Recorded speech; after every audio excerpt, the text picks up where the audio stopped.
इसमें काफ़ी बौर निकला हुआ है और इस समय जो है सरसों के दाने की तरह इसमें आम बनना शुरू हो गया है।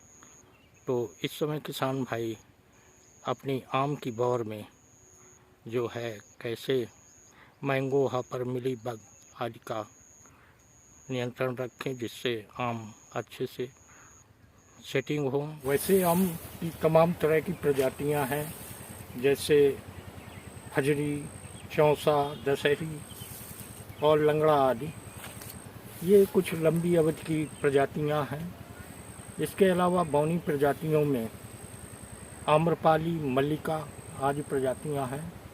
और आप देख रहे हैं इस बाग में ये बौर आ गए हैं और इनमें जो है सरसों के दाने की तरह फल लगना शुरू हो गए हैं।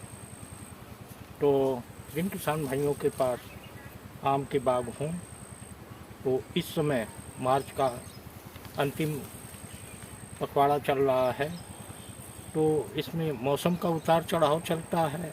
कभी बदली आती है, कभी तेज़ गर्मी होती है, कभी ठंडक हो जाती है। तो इसमें मैंगो हॉपर की समस्या प्रमुख है। इसके अलावा मिलीबग ये भी बौर को काफ़ी नुकसान पहुंचाते हैं। तो हम बता दें कि इस समय बौर आने से पहले आपको अपनी फसल में सिंचाई करना बंद करना पड़ेगा और जो पोषक तत्व इनको दिए जाते हैं, इनको पोषक तत्व भी आपको बंद करना पड़ेगा, क्योंकि इस समय बौर के समय यदि जो फल की सेटिंग हो उस समय आपने सिंचाई कर दी तो फल झड़ने की संभावना अधिक हो जाती है और फल सेटिंग नहीं हो पाता है। दूसरी बात बता दें जो पोषक तत्व प्रबंधन की है, आम के बागों में अक्टूबर के मध्य तक आप जो है NPK और गोबर की सड़ी खाद को जड़ों के आसपास मिला के और उसमें आपको बोरान देना है, कापर देना है और जिंक सल्फेट देना है। तो ये कार्य जो है आप मध्य सितंबर से मध्य अक्टूबर तक कर लेना चाहिए और अपने बाग की साफ सफाई कर देना चाहिए, जिससे आपका बाग खरपतवारों से मुक्त हो जाए। तो इस तरह तमाम कीट बीमारियां आते हैं। जब ज़्यादा खरपतवार होंगे आपकी फसल में तो ये कीट बीमारियों को बढ़ने की संभावना हो जाती है। तो जैसा कि हमने बताया कि यदि आप पोषक तत्वों का इस समय फरवरी मार्च में आप अपनी फसल को दे दिया तो फल सेटिंग नहीं होती है। पोषक तत्वों का प्रबंध जो है मध्य सितंबर से मध्य अक्टूबर तक करना आवश्यक है। इसके बाद कतई ना करें और उसी समय जो है थालों के आसपास कोड़ाई कर दें और एक गहरी सिंचाई कर दें। इसके बाद न तो आपको पोषक तत्वों को देना है, न तो आपको कोई सिंचाइयाँ करनी है। अब ये आप देख रहे हैं बौर दिख रहा है चारों तरफ, ये बौर आ गया। जैसा कि हमने बताया मिलीबग और मैंगो हॉपर की समस्या इस समय ज़्यादा है, मौसम में बदली आ रही है। मैंगो हॉपर क्षेत्रीय भाषा में लोग लस्सी बोलते हैं, जिससे वो फूलों का रस चूसती है। आम के बागों में ये फूल दिखना शुरू हो और ये समस्याएं आने के पूर्व अग्रिम अवस्था पे आप इको फ्रेंडली नीम ऑयल का 60 मिलीलीटर प्रति टंकी के हिसाब से और स्पेडाल 90 उसमें 10 ml मिला लें और इस तरह आप 3-4 छिड़काव ये कर देंगे तो आपकी फसल में मैंगो हॉपर नहीं आने पाएगा।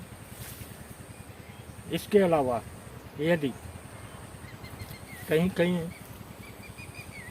कीट दिखने लगे तो आप PPNP आता है उसको 20 ml उसमें मिला लें और इसका आप यदि 3-4 बार हर सप्ताह स्प्रेइंग करते रहेंगे तो आपके जो आम के बौर हैं उस पे कीटों की समस्या नहीं होगी।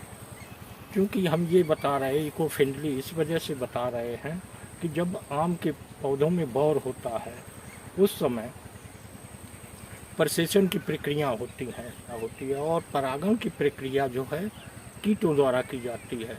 जब आप कोई पेस्टिसाइड, जहरीला पेस्टिसाइड डालते हैं तो बाग में जो है ये जो हमारे मित्र कीट हैं जो परागण की प्रक्रिया करते हैं ये ख़त्म हो जाएंगे। इससे आपकी फसल में जो फल सेटिंग होना है वो नहीं हो पाएगी। तो आपको ध्यान रखना है अपने बागों में कि उस समय जो है इको फ्रेंडली नीम ऑयल या फिर PNP का ही स्प्रेइंग करें। तो इससे आपके बाग में जो है परागण की प्रक्रिया इन कीटों द्वारा होती रहेगी।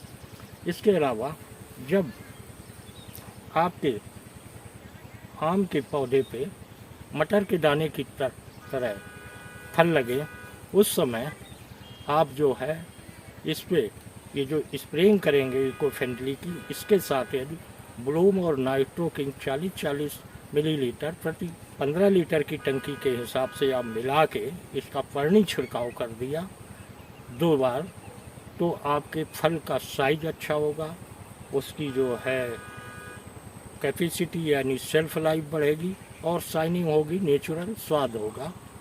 तो आपको जैसा कि हमने बताया कि इन बागों में इस समय फरवरी मार्च के महीने में आपको कोई जहरीला कीटनाशक नहीं डालना है, ना कोई आपको जो है इसमें खादें देना है और न ही सिंचाई करना है। यदि आप सिंचाई इस समय कर देते हैं तो फल की सेटिंग नहीं होती है और फल झड़ना शुरू हो जाते हैं। तो इस समय जैसा कि आप देख रहे हैं बौर दिख रहा है, काफ़ी पौधे हैं। तो इस समय यदि आपने इको फ्रेंडली कीटनाशकों का स्प्रेइंग किया, ग्रोथ प्रमोटर जो बनाए हैं हमने ये भी इको फ्रेंडली हैं, ब्लूम और नाइट्रो किंग, इनका स्प्रेइंग करेंगे तो अच्छे से आपकी फसल फल देगी और झड़न की समस्या भी कम हो जाएगी। तो इस तरह अपनी बागों की देखभाल करें और अच्छा उत्पादन लेके अच्छा मुनाफा कमाएं।